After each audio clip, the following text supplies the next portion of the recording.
Sometimes that's going to be like really cool and fun, and sometimes it's going to be a little bit scary. I tried to do this video yesterday from the car. That didn't go very well. So I decided to wait until the kiddies went back to school so I could have a nice, quiet video for you. I have had quite a few things that have been going on, and some epiphanies, and some things that people have asked me to talk about. First, I wanted to talk a little bit about the whole idea that when things don't go according to my plan, it's because God's plan is better. I realized in a very profound way that even when I think I'm making the best out of a situation by looking for the good in the situation or assuming that it's because something better is coming, if I'm deciding what that thing is, I'm probably shortchanging myself. Not recently, 6 months ago, I found out that a client that has been my client for over 4 years was going to be bringing the contract to an end. And it actually probably should have ended a couple of years ago because for the last couple of years, I have felt sort of like fighting against resistance with this particular client. And even though I was doing good work and people felt that I was bringing value, it still sort of felt like I was swimming upstream. And so when this client made that decision, I was sort of relieved, like it had taken the decision out of my hands. And I immediately knew that that was probably happening because God had something better in store for me. No problem. The mistake I made, though, was that I decided what that was. Last time I checked, I'm not God. But I did. I decided what that was. And so I started pushing really hard for what I thought was supposed to be slotting in to the space that this client was going to be living behind. And I started telling my team, we've got to make money. We've got to make this, viable. We've got to monetize, blah, blah, blah. And everybody was really stressed out. And I was most stressed out of all, crying and losing sleep, and really had a very, very stressful summer as a result of mostly my playing God and deciding what it was that I thought was going to happen. And then what did end up happening, and it just happened like about a month ago, was so much more amazing and so much bigger and so much more fun and so much easier, and really opened up this whole bunch of potential in an area that I had been neglecting of my business. And so it was way better than I could have ever imagined. Now, that's not to say that that other space where my team and I were working isn't also going to come to fruition, but I don't have to push. I don't have to push so hard. The mantra that came to me for this year, for me and my team, was be extraordinary and let it happen. Not make it happen. Let it happen. Allow for the wonderful things to happen in your life. And there's a big difference. There's a big difference. It doesn't mean that you're not in action. It doesn't mean that we're not still having vision and still doing actions that align with that vision and making sure our language aligns with that vision. But it does mean that we let God be God and we just be us and do the best we can being us and trust that God has the plan of how everything will unfold perfectly. So that's what happened there.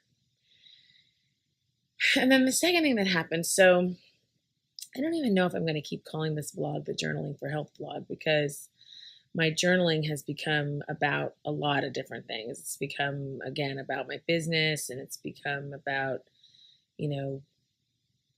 pivoting and changing my language and my thought patterning around lack versus wealth, and really how I speak to my children in a way that's supportive and loving and nurturing without being controlling and fear based, and all of that. So it's just journaling for happiness, really. It's journaling for purpose. It's just journaling because it's good for you. And anyway, one of the things that's been happening on the weight loss side is that I've really been becoming painfully aware of how not aligned my language was, like just going through my day. Like, it's one thing when I'm talking to you guys on this vlog and I can keep my language really like positive and aligned, and yeah, I'm envisioning this and that, and this is all great.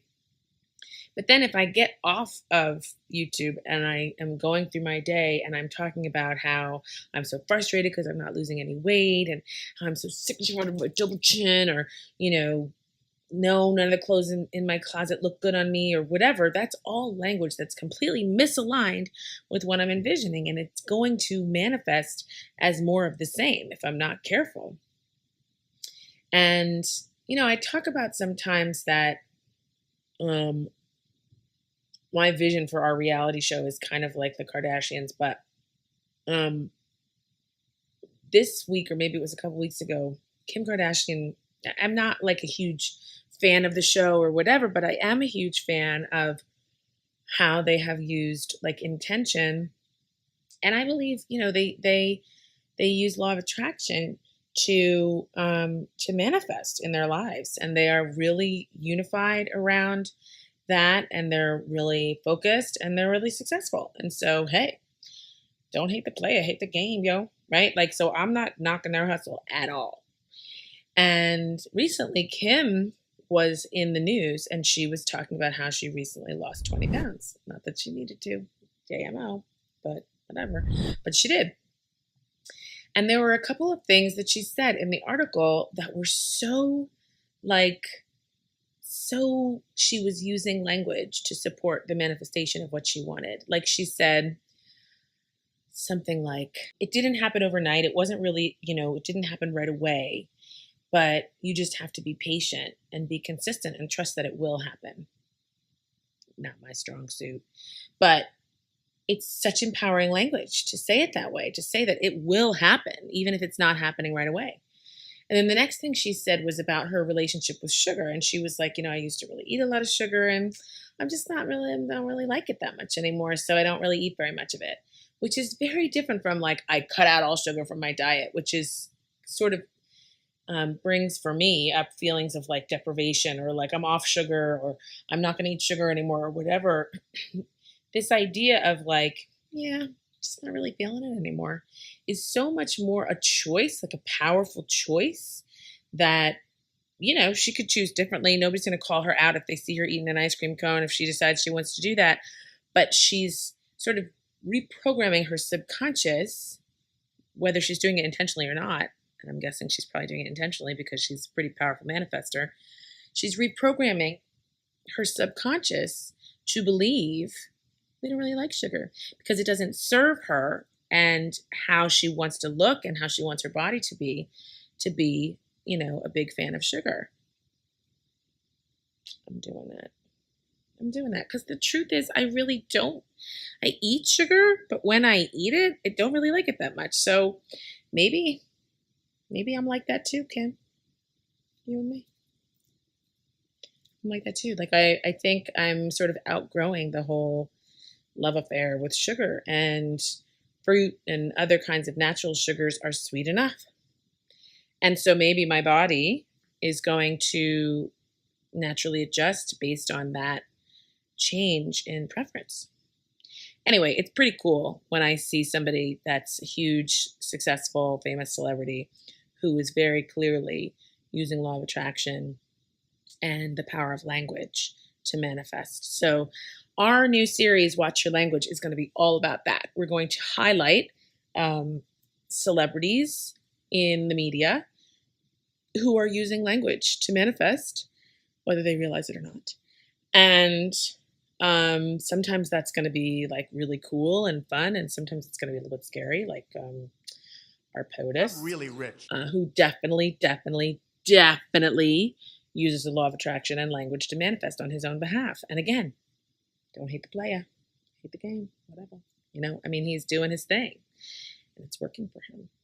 It's not working for the rest of us. But hey, that just means we have to level up our manifestation game and our language. So I'm going to do my part in helping you learn how to do that and holding you accountable to that. So this was kind of a different video than what I've been doing. It's not all about health and fitness all the time. And yet it kind of is, because everything's all related. So I hope you enjoyed it. If you did, give it a thumbs up. If there are other things you want me to talk about or you want to see, just let me know. And yeah, that's all I have for today, folks. Talk to you next week. Bye.